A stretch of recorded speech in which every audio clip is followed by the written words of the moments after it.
안녕하세요. 저는 이제 곧 부록을 바라보는 30대 후반 남성입니다. 같이 일하는 회사 직원들에게 여기에 사연을 한번 제보해보라는 권유를 많이 받아서 호기심에 유튜브에 접속했다가 이 채널을 알게 되었네요. 수많은 분들의 사연을 들으며 참 세상에는 여러 일도 있고 사람의 인연이라는 게 정말 있는 거구나 하는 생각이 듭니다. 저에게도 말로 설명할 수 없을 정도로 귀한 인연이 있습니다. 피 한 방울도 섞이지 않은 데다가 학연, 지연 등 사회에서 흔히 볼 수 있는 그런 사소한 연결고리도 없었지만 제 인생을 구원해 주신 분이세요. 그분이 먼저 제게 다가오지 않으셨다면 저는 아마 이 세상 사람이 아닐지도 모르겠네요. 말 그대로 저를 살려주신 그분은 지금은 사장님으로 모시고 있습니다. 평생을 갚는다 해도 끝이 없을 감사함을 이렇게 작게나마 표현해 보고자 사연을 제보해 봅니다. 많은 분들이 그렇겠지만 저 또한 녹록지 못한 인생을 살아왔습니다. 제 인생이라 그런 게 아니라 객관적으로 생각해 보아도 참 불행했어요. 제가 살아온 이야기를 듣는 모든 분들이 혀를 차실 정도였습니다. 어린 시절 아버지는 사업을 하셨는데 규모가 큰 편이 아니라 집안이 그리 여유 있는 정도는 아니었어요. 그냥 배고플 일 없이 저와 누나, 부모님, 내 가족이 풍족하진 않지만 단란하고 소박하게 살 수 있는 그런 수준이었죠. 직원이 따로 있는 것도 아니고 아버지와 동업자, 이렇게 2인이서 운영하는 작은 규모의 사업이었습니다. 저와 누나가 자라면서 학비나 이런저런 일들로 돈이 꽤 든다고 해도 허리띠 졸라매면 된다고 부모님은 막연하게 생각하셨던 것 같아요. 하지만 그런 생각을 비웃기라도 하듯 저희 가족에겐 감당할 수 없는 너무나도 큰 불행이 마치 폭풍처럼 들이닥치기 시작했습니다. 첫 번째 불행은 저에게 일어난 일이었어요. 제가 4살 때였습니다.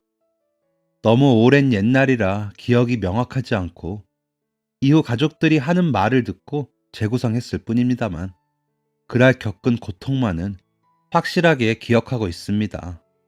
그만큼 고통이 컸고 큰 트라우마로 남았기 때문이에요. 그날 어머니는 냄비에 국을 끓이고 잠시 빨래를 거들어 자리를 비우셨다고 합니다. 그런데 그 사이에 부엌에 있던 저는 아무 생각 없이 냄비 손잡이에 손을 뻗었고 뜨거움에 놀라 손을 때려다 잘못 건드리는 바람에 그대로 펄펄 끓던 국을 뒤집어 쓰게 되었습니다. 큰 소리에 놀라 어머니가 부엌으로 불이 나게 달려오니 저는 거의 기절한 상태였다고 해요. 천만 다행으로 냄비가 비껴 떨어지면서 얼굴 부위의 화상은 면하게 되었지만 목 부분과 상체 일부분이 큰 화상을 입게 되었습니다. 이후 병원에 입원해 화상 부위를 치료할 때 고통은 아직도 기억하기 힘들 정도로 컸습니다. 이후 성장하면서 꾸준히 받아야 하는 흉터 치료 수술은 돈이 꽤 많이 들었어요. 그래도 부모님은 어떻게든 치료를 시켜주려고 노력하셨습니다. 천만 다행으로 얼굴에 흉터가 남진 않았지만 목의 대부분 부위와 상체 일부분에 남은 큰 범위의 흉터는 제가 앞으로 인생을 살아갈 때 많은 걸림돌이 될 테니까요. 부모 마음이라는 게 그렇잖아요. 흉터 치료를 받는다고 해서 아예 흉터가 없어지는 건 아니지만 어떻게든 덜해 보이게 치료를 해주고 싶은 게 당연하죠. 그래서 어머니도 생계전선에 뛰어들었고 아버지는 더 무리해서 일에 집착하시게 되었습니다. 하지만 저희 집의 불행은 거기서 끝나는 게 아니었어요. 열심히 살아보겠다고 다짐했던 부모님의 마음을 비웃기라도 하듯 하늘도 무심하게 더 큰 불행을 내렸습니다. 제가 화상을 입은 것보다 더 감당하기 힘든 고통이었어요. 화상을 입은 지 몇 년 지나지 않아 아버지가 함께 일하던 동업자에게 사기를 당해 집안은 완전히 몰락하고 말았습니다. 제 수술비를 마련하기 위해 밤낮 없이 일하던 부모님이 받은 충격은 더더욱 컸어요. 몇 년 동안 그 고생을 해서 모은 돈을 그대로 날리게 되었으니까요. 작은 평수에 연식도 꽤 있지만 그래도 번듯한 아파트에 살고 있던 저희 집안 형편은 하루아침에 반지하 단칸방으로 옮겨가게 되었습니다. 어느 날 갑자기 예고도 없이 사람들이 들이닥쳐 익숙하고 편안했던 집안 대부분의 가구와 물건들에 빨간 딱지를 붙였어요. 정말 TV 속에서만 보던 빨간 딱지가 아까 전까지만 해도 당연히 저희 거라고 생각했던 물건들에 따닥따닥 붙어 있으니 아무것도 모를 나이였던 저조차도 겁에 질리고 눈앞이 캄캄해졌는데 부모님의 마음은 오죽했을까요? 제대로 건질만한 살림살이도 없이 거의 맨몸으로 집에서 쫓겨나 단칸방에 들어가면서 부모님은 많이 오셨습니다. 그나마 거리로 내쫓기지 않고 지하 단칸방에라도 살 수 있게 된 걸 다행스럽게 여겨야 할 정도로 사기 피해가 컸고 앞으로의 흉터 치료비는 상상할 수도 없게 되었죠. 당장 이 단칸방에서 쫓겨나지 않고 굶어 죽지 않는 걸 목표로 일을 해야 했으니까요. 단칸방으로 이사 온 이래 부모님의 얼굴 보는 게 하늘의 별을 따는 것처럼 힘든 일이 되었습니다. 아버지는 급한 대로 밤낮으로 뛰어다니며 도배일에 뛰어드셨고 어머니도 건물 청소해주는 일을 여러 개 동시에 하시면서 두 분 다 새벽에 들어오셔서 해가 뜨기도 전에 잠깐 눈만 붙였다가 나가시곤 했어요. 저는 4살 터울의 누나와 집안일을 나눠서 하며 부모님을 거들곤 했습니다. 이렇게 집안이 풍비박산이 나고 흉터 치료도 받지 못하게 되면서 저는 내성적이고 조용한 아이로 자랐어요. 화상 치료 과정의 고통도 큰 트라우마로 남아있는데 흉터가 몸이 커가면서 같이 커지는 바람에 점점 더 흉해지는 제 모습에 또 다른 고통으로 남았죠. 잘 모르기 때문에 더 잔혹할 수 있는 아이들의 세계에서 저는 항상 따돌림을 당했습니다. 괴물이라며 손가락질하며 따돌리는 아이들과 싸워 이길 자신도 없었던 저는 그저 모든 놀림과 괴롭힘을 혼자 감당할 수밖에 없었죠. 밖에서 그렇게 상처를 받고 집에 돌아와서도 저를 따뜻하게 품어줄 수 있는 가족이 없으니 참 외롭고 쓸쓸하기만 했습니다. 녹초가 되어 돌아오신 부모님께 따돌림을 당해 괴롭다는 말을 할 수도 없어 저는 학교에 가는 것 말고는 누구와도 어울리지 않고 집안에 틀어박혀 책을 읽거나 공부만 하곤 했어요. 차라리 공부를 하는 게 덜 고통스럽고 즐거웠습니다. 집안 사정은 시간이 지나도 나아질 기미가 보이지 않았어요. 아버지가 사기를 당한 금액이 너무나도 컸기도 했고 이미 파산해버린 집안 상황에 부모님이 아무리 밤낮 없이 일한다 해도 도저히 메꿔지지 않을 지경이었죠. 그런데 부모님은 계속 나이가 드시고 무리한 노동으로 인한 피로가 축적되다 보니 건강도 안 좋아지고 정말 모든 불행이 겹겹이 쌓여 한치 앞이 보이지 않을 정도로 깜깜했습니다. 누나는 결국 고등학교 진학을 포기하고 공장에 취직했어요.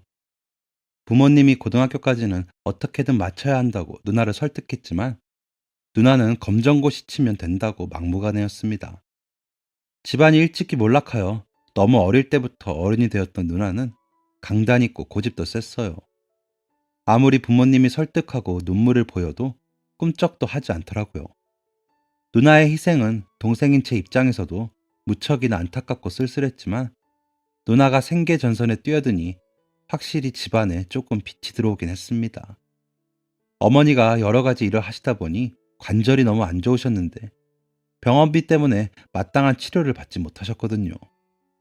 그러자 누나가 돈을 벌어 받은 첫 월급으로 어머니를 억지로 병원에 모시고 가서 겨우겨우 치료를 받았습니다.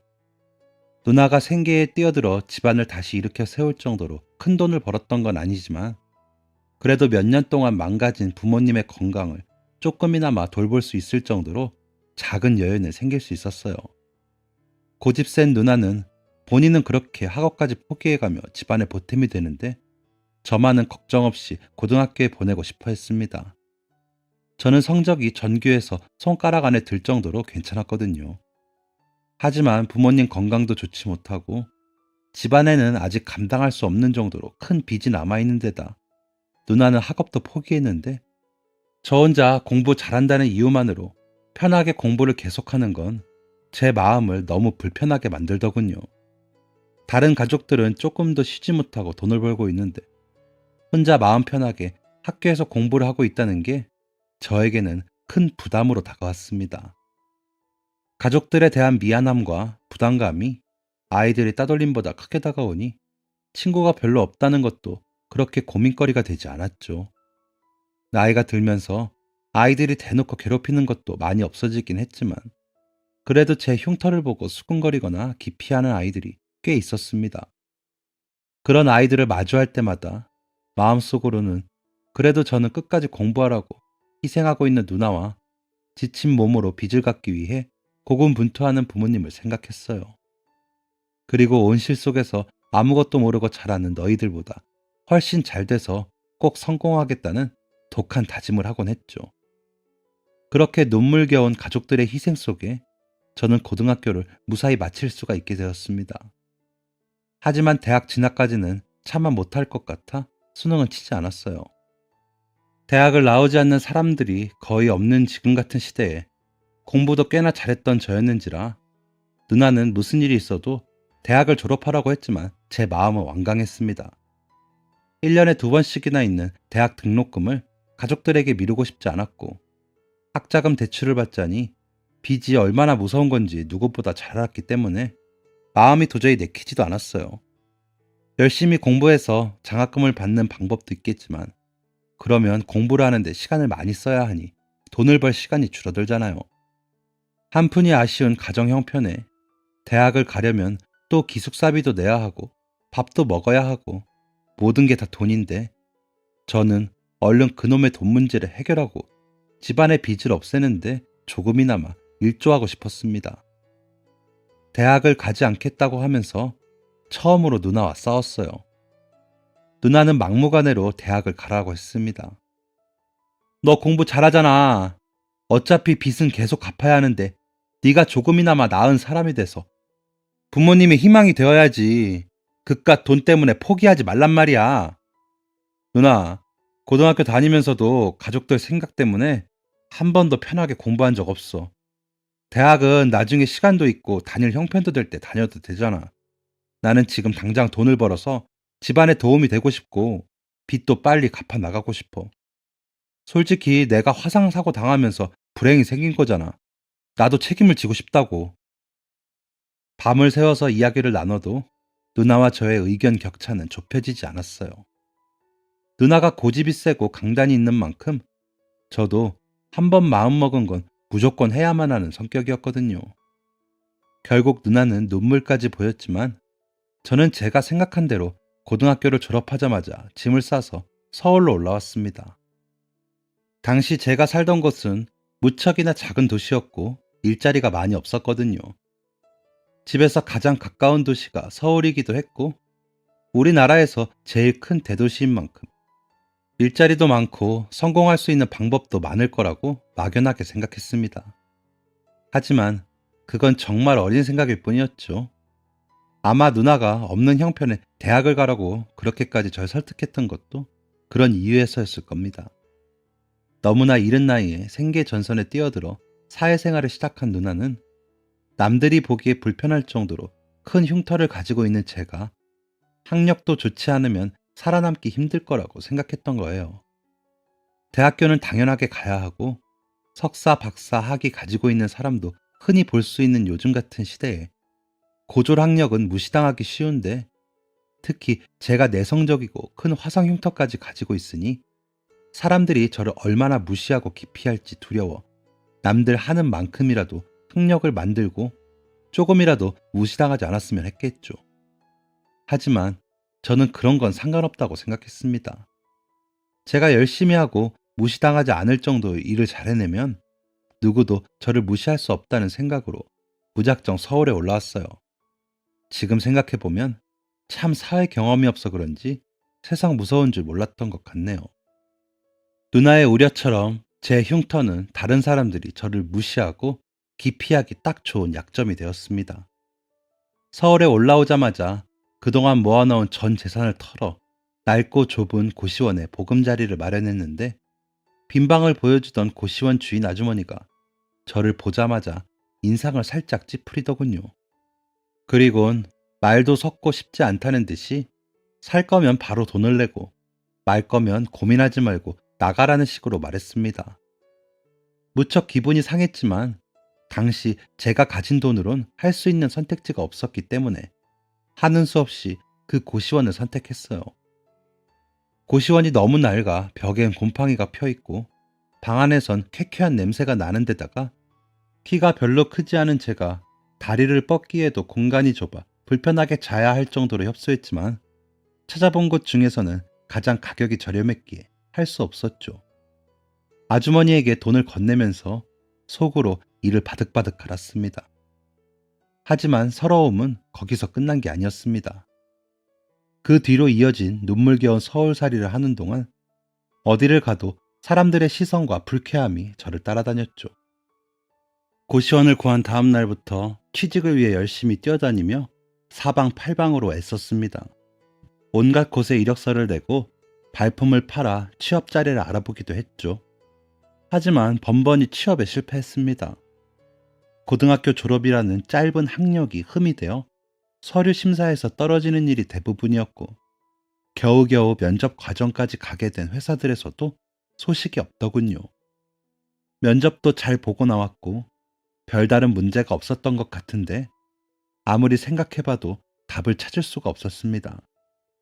화상 흉터 때문은 아닐 거라고 스스로를 다독이며 버텼지만 아무리 생각해도 자꾸 생각이 흉터 때문에 인상이 좋지 않아 그렇지 않을까 하고 기우는 걸 막을 수가 없었어요.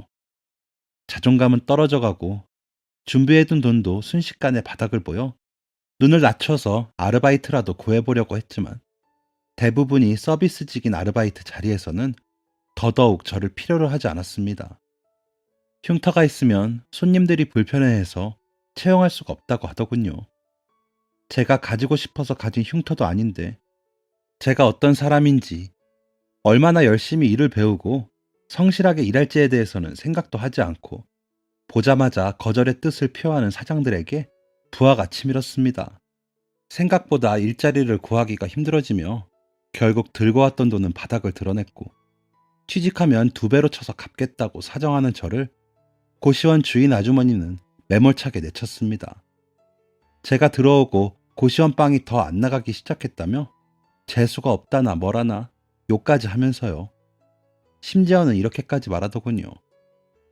몸에 그런 흉한 게 있으면 집 안에만 들어가서 사람들 없을 때 나와야지.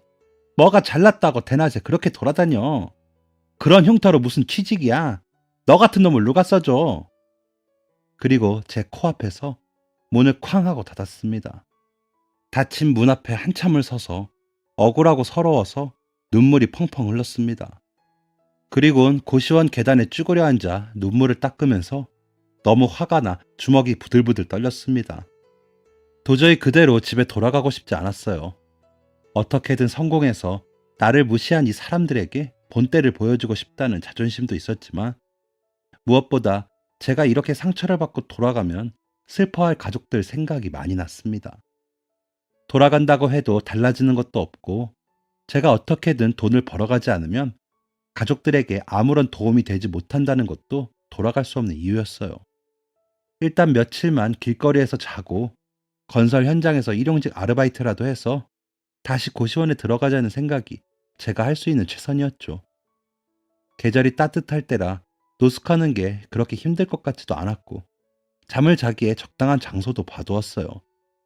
하지만 처음 며칠만 길이나 지하철역에서 자고 일용직이라도 해서 금방 돈을 모을 수 있을 거라 쉽게 생각했던 건 큰 오산이었죠. 차라리 그때라도 집으로 돌아갔으면 아무것도 해결되는 일이 없다 해도 마음이라도 다치지 않았을 텐데 서울에 올라와서 무시만 당하고 어딜 가나 문전박대만 당하다 보니 쓸데없는 오기와 자존심만 세졌던 겁니다. 그렇게 이를 갈며 시작한 노숙 생활은 예상보다 훨씬 길어져 결국 저는 길거리에서 2번의 계절을 보내야만 했습니다. 막연하게 할 수 있을 것이라고 생각했던 건설 현장에서도 어리고 왜소한 저를 탐탁지 않게 생각하고 받아주지 않으려 했고 겨우겨우 하늘의 별 따듯 드문 기회로 일을 하고 받은 일당은 견딜 수 없는 배고픔에 식비로 쓰게 되었어요. 언제까지 이렇게 살 수 없으니 다시 발품을 팔아 취직 준비를 해봐도 여전히 고졸 학력으로는 어려웠고 그 흔한 아르바이트 자리도 구할 수 없었습니다. 그래도 처음에는 일당을 받은 돈으로 목욕탕에서 씻기도 하고 세탁소에 옷을 맡기기도 하며 깨끗한 모습으로 면접을 보러 갔어요. 하지만 점점 날이 더워지기 시작하니 먹은 게 없어 건설 현장에서도 비실거리다가 쫓겨났고, 땀도 많이 흘려 피부 질환도 생기기 시작하자 겨우 면접을 보러 가도 입구에서 쫓겨났습니다. 누가 봐도 길에서 먹고 사는 노숙자가 뭐라도 해보려고 면접을 빙자해서 회사에 들어온다는 의심을 받게 된 거죠. 그 정도로 제 몰골이 말이 아니었습니다. 그때쯤 되자 정말 눈앞이 캄캄하고 모든 걸 포기하고 싶어지더군요. 집으로 돌아가고 싶어도 차비가 없었어요. 설상가상으로 점점 날이 추워졌고, 저는 그냥 삶을 포기하기로 하고 흘러가는 대로 아무런 노력 없이 노숙자의 삶에 익숙해지기 시작했습니다. 포기하는 게 가장 무서운 건데, 불행이 계속되다 보니 차라리 맞서 이기는 것보다 삶을 포기하고 더 이상 살기 위한 노력을 그만두는 게 훨씬 마음이 편안해지더군요. 사장님을 만난 건 혹독한 한파가 막 시작되던 겨울이었습니다. 시간이 갈수록 점점 기온이 급격하게 떨어지기 시작해 가지고 있던 얼마 안 되던 옷가지들을 모두 꺼내 입었지만 버틸 수 있는 수준이 아니더군요.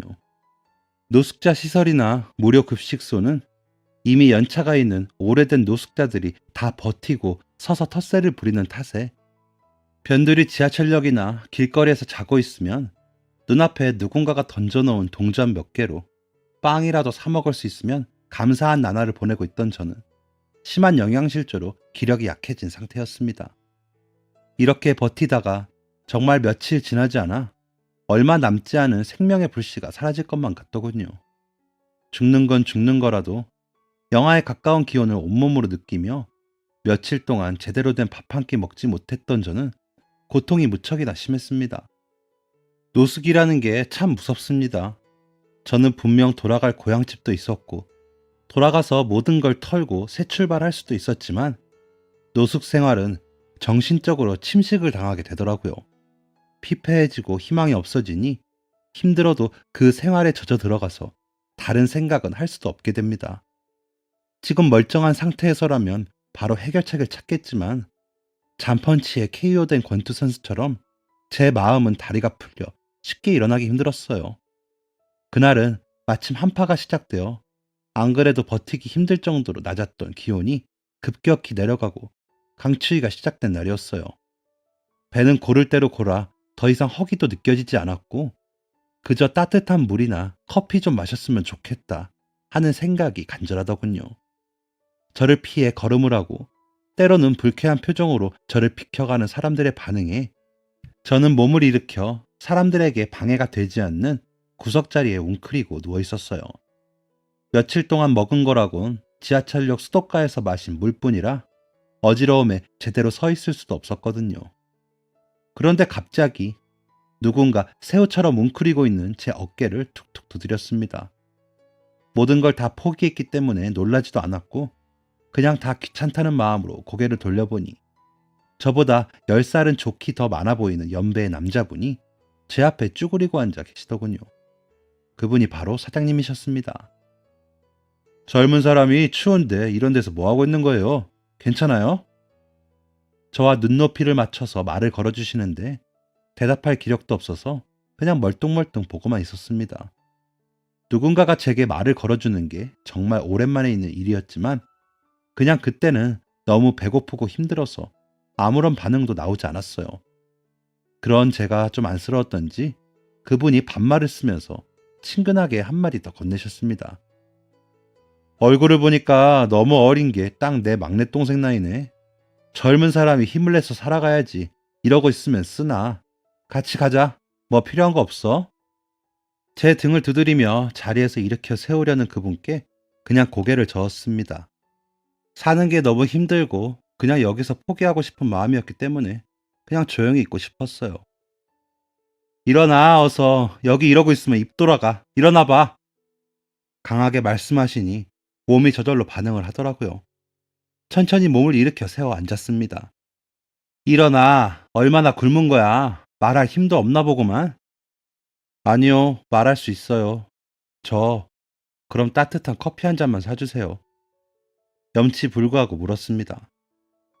제 반응을 유심히 보시던 사장님이 말없이 저를 빤히 바라보시더니 억지로 저를 일으켜 세워서 근처 중국집에 데려가셨습니다. 괜찮다고 손사래를 치며 가지 않으려고 했지만 사장님이 계속 어릴 때 죽은 막내 동생 보는 것 같아서 이 추운 곳에 혼자 두고 가고 싶지 않다며 저를 억지로 이끌고 가시더라고요. 결국 못 이기고 사장님을 따라 중국집에 와서 정말 오랜만에 식사다운 식사를 했어요. 허겁지겁 먹기만 하는 저를 사장님은 측은한 눈빛으로 바라보셨습니다. 정말 오랜만에 포만감을 느끼며 머쓱하게 나와서 허리를 푹 숙여서 인사를 했습니다. 중국집에서도 말없이 제가 밥 먹는 모습만 바라보던 사장님이 뒤돌아서 가려고 하는 저를 붙잡고 근처에 있는 다방에 데려가시더라고요. 커피 마시고 싶다며? 앉아 여기. 다방에 가서 사장님과 마주보고 앉아 사장님의 그간 살아온 이야기를 들었습니다.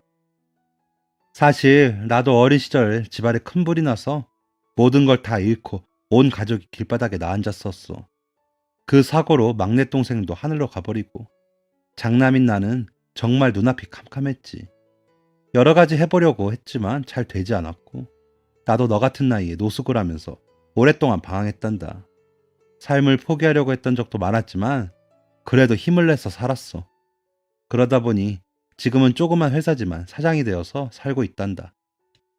우리 막내가 살아있었으면 네 또래였을 텐데 마침 죽은 동생과 비슷한 또래인 네가 화상 흉터도 있는 데다가 지난날의 나처럼 추운 겨울에 삶을 포기하고 누워있는 모습을 보니 나도 모르게 발걸음이 멈추더라. 밥이라도 한 끼 사줄 수 있어서 너무 다행이라는 생각이 드네. 아직 젊고 일어날 수 있는 날도 많을 테니까 힘들어도 조금만 버텨. 내가 조금이나마 도움이 되었으면 좋겠다. 사장님께 감사한 마음에 다방에서도 한마디 말없이 고개만 푹 숙이고 있던 저는 그 이야기를 듣는데 한없이 눈물이 났습니다. 정말 오랜만에 사람의 온기를 느끼고 진심 어린 걱정을 받아보았기 때문이에요. 제가 한없이 울고만 있자 제 등을 두드려 주시던 사장님이 갑자기 입고 있던 외투를 벗어 저에게 둘러주셨습니다. 차마 그것만은 받을 수가 없어서 눈을 휘둥그레 뜨고 손사래를 쳤어요. 하지만 끝까지 외투를 억지로 입혀주시더니 한사코 거절하는데도 주머니에 10만 원 지폐도 꼬깃꼬깃 접어 같이 넣어주시는 거 아니겠어요? 받아. 그래가지고 어떻게 앞으로 살려고. 내가 그냥 주는 게 아니라 너 같은 젊은 애들이 또 이 나라를 이끌고 가야 하니까 너한테 투자를 하는 거야. 이 돈 받고 훌륭한 사람 되면 너도 똑같이 하면 되는 거야. 그리고 이건 내 명함이니까 혹시 돈 떨어지거나 더 필요한 거 있으면 꼭 연락해. 어려워하지 말고. 끝까지 안 받겠다고 손살에 치는 저에게 억지로 명함과 지폐를 건네준 뒤 사장님은 다음에는 좋은 모습으로 꼭 한번 다시 봤으면 좋겠다는 말씀을 건네시고 떠나셨습니다. 날이 무척 추운데 외투도 없이 멀어져가는 사장님의 뒷모습이 점이 될 때까지 한없이 바라보면서 흐르는 눈물을 닦지도 않고 계속 바라보기만 했어요. 서울에 올라와서, 아니 여태까지 인생을 살면서 가족들 말고 처음으로 저에게 친절을 베풀어준 어른이었습니다. 여지껏 세상의 모든 사람들에게 상처만 받고 무시만 잔뜩 당하면서 살아왔는데 사장님을 만나고 나니 세상에 이런 사람들도 있구나. 나도 본받아서 열심히 살아야겠다는 생각이 강하게 들더군요. 누군가에게 무시받지 않으려고 성공해야겠다가 아닌 저런 멋진 사람이 되고 싶다는 마음에 성공해야겠다는 생각이 든 건 처음이었습니다. 먹구름만 잔뜩 껴있던 제 인생에 처음으로 구름이 걷히고 따뜻한 햇살이 비쳐 들어온 기분이었어요. 사장님이 주신 10만 원으로 저는 일단 동네 목욕탕에 가서 그동안 씻지 못했던 지저분한 몸을 깨끗하게 하고 이발소에 가서 머리도 다 깎아버렸습니다. 그리고 남은 돈으로 차표를 사서 집으로 돌아갔어요. 가족들은 연락이 닿지 않는 제가 걱정되어 경찰에 신고까지 한 상태였어요. 돌아온 저를 보고 기뻐하시며 아무것도 묻지 않으셨지만 아무리 깨끗이 씻고 왔다고 해도 그간의 노숙 생활에 상해버린 제 몸 상태를 보고 속상하셨는지 어머니는 많이 우셨습니다. 저도 누나와 싸우기까지 하면서 집을 나갔는데 아무것도 이루지 못하고 돌아온 게 많이 죄송하더군요. 하지만 제가 집에 돌아가야겠다고 생각한 이유는 그동안 막연히 사람들에게 더 이상 무시받지 않게, 혹은 저를 무시한 사람들에게 복수하기 위해 성공하겠다는 마음이 아닌, 정말로 되고 싶은 꿈이 생겨서 그 꿈을 위해 노력할 방법을 찾기 위해서였습니다. 사장님이 건네주신 명함에는 사장님의 이름 석자와 회사 이름, 그리고 대표라는 작은 글씨가 적혀 있었어요. 명함에 적힌 회사를 찾아보니 조그만 건설 사무소였습니다. 좋은 모습으로 다시 만나자는 사장님의 말처럼 되기 위해 필요한 자격증 여러 개를 따는데 3년 정도 시간이 걸렸습니다. 틈틈이 아버지의 도배일을 돕기도 했어요. 이전에는 그저 돈을 많이 벌어야 한다는 막연한 생각에 답답하고 힘들었는데, 제가 정말 원하는 목표가 생기니 도배를 하러 가서도 이것저것 구경하는 게 즐거웠습니다. 예전보다 많이 밝아진 저를 보고 가족들도 무척이나 기쁜 기색이었습니다. 필요한 자격증을 다 갖추자마자 저는 예전처럼 아무런 생각 없이 무턱대고가 아니라 많은 준비를 하고 서울로 올라갔습니다. 물론 돈은 많이 모으지 못해 예전처럼 고시원 신세를 졌지만, 이곳저곳 기웃거리며 일자리를 구하지 않고 바로 명함에 적힌 사장님의 회사로 직행할 수 있어 발걸음이 무척 가벼웠네요. 사무실 문을 두드리자 사장님이 문 앞에 선 저를 보고 눈을 휘둥그레 떴습니다. 저를 바로 알아보지 못하셨지만 제가 돌려드리려고 들고 간 외투를 보시자 이내 저를 알아보시고 반겨주시더라고요. 그간의 이야기를 나누고 이 회사에 취직을 하고 싶다고 말하는 제 손을 잡고 이번엔 사장님이 눈물을 보이셨어요. 노력해줘서 고맙다고요. 제가 혼자서는 살아갈 수 없을 것처럼 위태로워 보였는데도 연락이 없어 그동안 마음이 무거웠는데, 이렇게 씩씩하게 버텨낸 게 정말 대견하고 고맙다는 말씀을 하시는 사장님의 손을 잡고 저도 같이 눈물을 흘렸습니다. 그렇게 저는 사장님의 직원이 되었습니다. 입사를 하고 10년이 넘는 지금까지 저는 사장님의 성실한 직원으로 열심히 일하고 있어요. 사실 처음 취직을 하고 싶다고 무턱대고 찾아간 20살 시절에 다른 회사에 취업을 했더라면 이렇게까지 즐거운 마음으로 오래 일하지는 못했을 것 같아요. 사람들에게 복수하고 싶다는 마음으로 일하면 어떻게든 문제가 생겼을 거고, 저는 무너지고 난 뒤 다시 일어서지 못했겠죠. 처음으로 가져본 꿈이 사장님의 회사에 취직하는 거였고, 그 꿈을 이뤘기 때문에 이렇게 성실하게 일할 수 있었습니다. 사장님도 다른 직원들보다 저에게 더 애착을 가지고 많은 것을 하나하나 알려주셨고요. 지금은 제법 높은 직책도 달고 책임감을 다하며 일하고 있네요. 사실 그동안 회사를 다닌 횟수가 길었던 만큼 큰일도 많았습니다. 가장 큰 일은 몇 년 전에 회사가 부자재 관련한 문제가 생겨 문제를 해결하지 못하면 어마어마한 위약금을 내야 해서 빚더미에 앉을 뻔했던 일도 있었는데요. 정말 다행스럽게도 저는 그때 일을 배운 지 꽤 시간이 오래 흘러서 일이 어떻게 돌아가는지 정확하게 알고 있었고, 어떤 부분을 보완하면 되는지도 예측이 갔어요. 하지만 뾰족한 해결책이 없어서 모든 직원들이 근심 어린 표정으로 회의만 거듭하곤 했죠. 어린 시절 화재로 동생도 잃고 집안도 폭삭 내려앉아 수많은 고생을 하면서 사업을 했던 사장님은 얼굴이 거의 흑빛이 되셨습니다. 그 위약금을 내고 나면 회사는 꼼짝없이 파산을 하고 말 정도로 큰 규모였거든요. 걱정하시는 사장님의 모습이 남일 같지 않아 마음이 아팠고, 무엇보다 제 인생을 통째로 바꿀 정도로 많은 도움을 주신 분이기에 꼭 사장님을 도와드리고 싶었어요. 그래서 그때까지 일을 하면서 받았던 모든 인맥을 동원하여 거래를 성사시킬 방법을 찾았습니다. 하지만 별다른 성과를 보이지 않았고, 얼마 지나지 않아 더 이상 연락할 사람도 없자 옛날에 발품 팔아 취직할 회사를 찾아볼 때처럼 낮이나 밤이나 휴일이나 가리지 않고 발품을 팔아 방법을 찾으려고 했죠. 어린 시절엔 위축이 되고 무시당했던 화상 흉터도 번듯한 양복을 입고 회사 명함을 내밀며 이야기를 하자 별게 아닌 게 되더라고요. 몇몇 곳에서 긍정적인 답변을 들었고, 계약일이 지나기 며칠 전에 그중 한 곳에서 가능할 것 같다는 연락을 받았습니다. 기다리는 시간이 정말 피가 마를 지경이었는데, 연락을 받자마자 회사 직원들과 모두 자리에서 일어나 환호성을 질렀던 기억이 나네요. 사장님은 직원들에게 미안해서 내색도 하지 못하고 혼자 끙끙 앓고 계셨는데 소식을 들으시고 다리가 풀려 주저앉을 정도였습니다.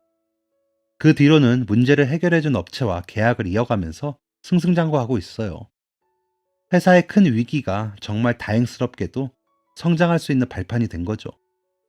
저도 성과를 인정받아 그 뒤로 진급을 할 수 있게 되었고 지금 이 위치에 설 수 있게 되었습니다.